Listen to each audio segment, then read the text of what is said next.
Trend কি মনে হচ্ছে দাদা? দেখুন এখনো খুব শুরুর দিকে। আমি বলবো এটুকুই যে ট্রেন্ড দেখা যাচ্ছে সেই ট্রেন্ড অনুসারে ভারতীয় জনতা পার্টির সরকার গঠন হতে চলেছে। ভারতীয় জনতা পার্টি থাম্বিং মেজরিটির সাথে সরকার গঠন করবে এবং এটা অদ্ভুত এই ভোটে দেখা যাচ্ছে মুসলিম এলাকাতেও তৃণমূল কংগ্রেস কিন্তু 100% ভোট পায়নি। মুসলিমরাও তৃণমূলকে ভোট দেয়নি। যে ভবিষ্যৎবাণী আমরা করেছিলাম যে হিন্দুদের ভোট তো তৃণমূল কংগ্রেস পাই না, মুসলিমদেরও ভোট পাবে না, সেটা দেখা যাচ্ছে। অনেক জায়গায় সিপিএম এগিয়ে গেছে, ডোমকলে সিপিএম এগিয়ে আছে। আমি হরিরামপুরে রেজাল্ট দেখে অবাক হয়ে গেলাম। শহীদপুর অঞ্চল, সেখানে কুরমানপুর বুথ, যে বুথে প্রায় 100% মুসলিম, সেই বুথেও বিজেপি 200 ভোটে লিড করছে, 200 বেশি ভোটে লিড করছে।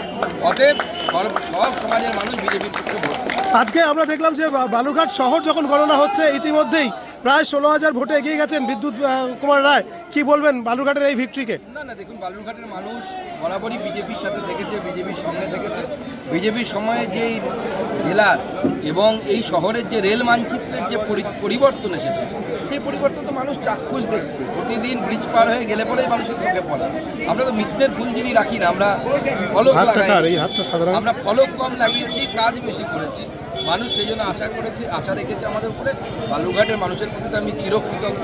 তারা যেভাবে গত লোকসভা ভোটে আশীর্বাদ দিয়েছিলেন এবারেও দিচ্ছেন। বালুরঘাটের প্রার্থী বিপুল ভোটে, রেকর্ড ভোটে জিতবে। আর গোটা রাজ্যে যে ট্রেন্ড আমরা দেখছি এখনো পর্যন্ত 160-162 দেখাচ্ছে। কি বলবেন, জয়ের কি দৌড়গোড়ায় তাহলে বিজেপি সরকার তৈরি হচ্ছে? বিজেপি সরকার তৈরি হচ্ছে, রাম রাজত্ব প্রতিষ্ঠা হচ্ছে পশ্চিমবঙ্গে।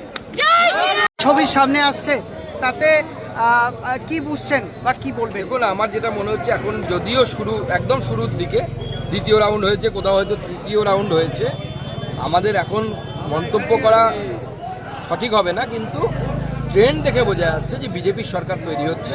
দক্ষিণ দিনাজপুরেও আমরা 5টি সিটে এগিয়ে আছি। 6 নম্বর সিটে প্রাণসাগর, বাঁশুড়িয়া, অশোকগ্রাম এই দিকটা খোলা হয়েছে আগে। এখানে তৃণমূল যেখানে এক্সপেক্ট করেছিল 10,000 ভোটে ওরা লিড নেবে, ওরা 6,000 ভোটে মাত্র লিড পেয়েছে। এরপরে যখন আমরা হিন্দু অধ্যুষিত এই অঞ্চলগুলোতে আসব, সেই অঞ্চলগুলোতে আমরা ওখানে লিড পাবো এবং আমাদের কুমারগঞ্জ বিধানসভা আমরা জিততে পারবো। বালুরঘাট শহরের যে ট্রেন্ড এখনো